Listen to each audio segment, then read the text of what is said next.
Over the course of the last few months, I've been wanting to create a new space for myself. The main idea was to focus on building something personal, something that was different and with a little more character. Naturally, I wanted to keep things minimal. Behind every desk setup, there's a main piece, and of course that's the desk. The desk I'm using is an automated desk from FlexiSpot. The desk was sent to me by them, but I do own all of my opinions on the desk itself. It features a matte black finish for the legs. On top sits a 55-inch tabletop in a light oak wood finish. The finish is not only visually soothing, but also resistant to different textures and water due to its matte coating. The 55-inch tabletop makes a great fit for smaller areas or for people who just want a smaller desk setup. My favorite feature is naturally the automated legs. It allows me to adjust my positioning as I need, and it really works just like a charm. The automated legs allow me to use the desk sitting as well as standing.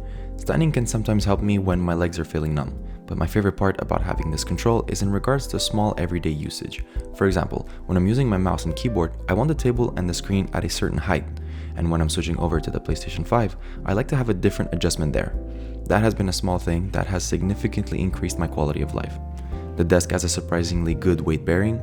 I'm not exactly small, and I was able to sit on the desk without the desk producing a single noise. The build quality of this desk is nothing short of amazing.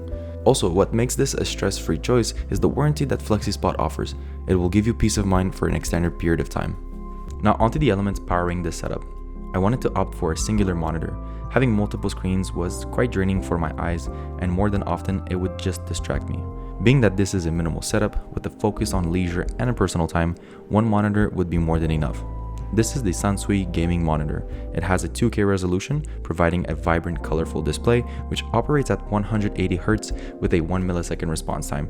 The specs are premium and it lives up to gaming industry standards, but it also has a simple frame that doesn't look too crazy and nothing too flashy. I wanted to be able to enjoy the occasional gaming session whilst having a monitor that doesn't look too crazy or overkill. It has support for 2 HDMIs at once, an auxiliary port, and naturally, of course, the power cable. On top of this monitor is my light bar. Light bars have become an essential piece for me when it comes to a desk setup. This one here is from Quintis. It features a normal front-facing light with both warm and cool tone, and an in-between, which is a hybrid. But the main highlight is the additional lighting option on the back that is focused on RGB. This light bar gives you the flexibility to switch between a chill space or a more dynamic ambient space. There are many times when I'm gaming, for example on the PlayStation 5, I'll have a nice ambient setup with the light just to create a little bit more of an immersive experience, and other times when I'm just working or browsing the internet on the PC or on my MacBook, I'll be using the normal ambient light. Now, for my audio setup, I am rocking this set of Edifier 5.1 surround sound speakers. The audio clarity on these is really great. It provides a sound rich in mids and highs with a good balance in the lows. They do offer proper Bluetooth support and have high quality control knobs at arm's reach. My favorite part about these speakers is the wood finish. It adds an element of color and of life to any setup, and I do have to point out that it was one of the main inspirations for the overall theme of this desk setup, so I do want to give a big thanks to the team over at Edifier for sending these my way. Let's talk about peripherals. My desk mat is made of synthetic leather in this satin finish. Now it is a little large for my liking, but it acts as a protection for the tabletop, so I'm really not mad about that, and I would rather have something like this. So in the process of selecting this mat, I could have chose something a little bit smaller, but it was a decision that I decided to make that was going to last me in the long run. For my mouse, I am using the white Razer DeathAdder. I've had this mouse for quite literally years. I've had the previous iteration, one of the very first ones actually, but I've beat up that mouse so bad, so I had to pick up a new one. Now for this setup, I decided to pick it up again and in the white colorway. For my keyboard, I'm using the RK Royale R65 keyboard. I really wanted to match the aesthetic of the speakers with at least one of the items in my setup, and the keyboard was a great option to do that.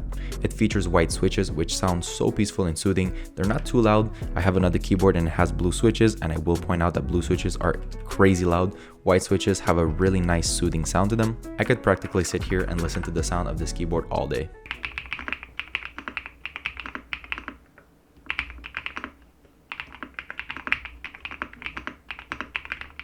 It has a great color scheme mixing warmer tones and darker tones, and a volume knob, making it an efficient keyboard that focuses on the basics only.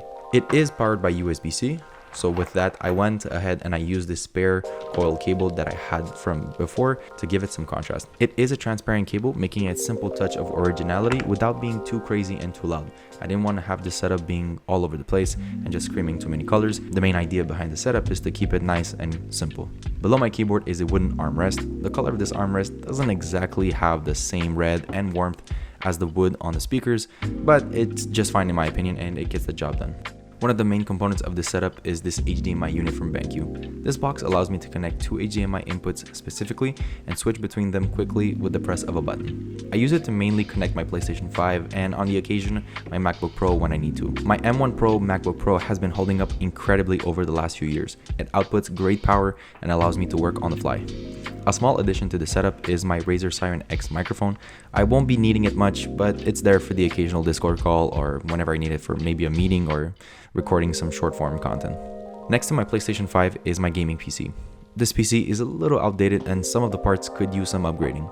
It's rocking a GeForce RTX 3060, an AMD Ryzen 5 with 6 cores, 16GB of RAM, and a 1TB SSD. Look, I'm not a heavy gamer and for the most part the games that I play on PC are not that demanding, so for me, these specs still get the job done just fine.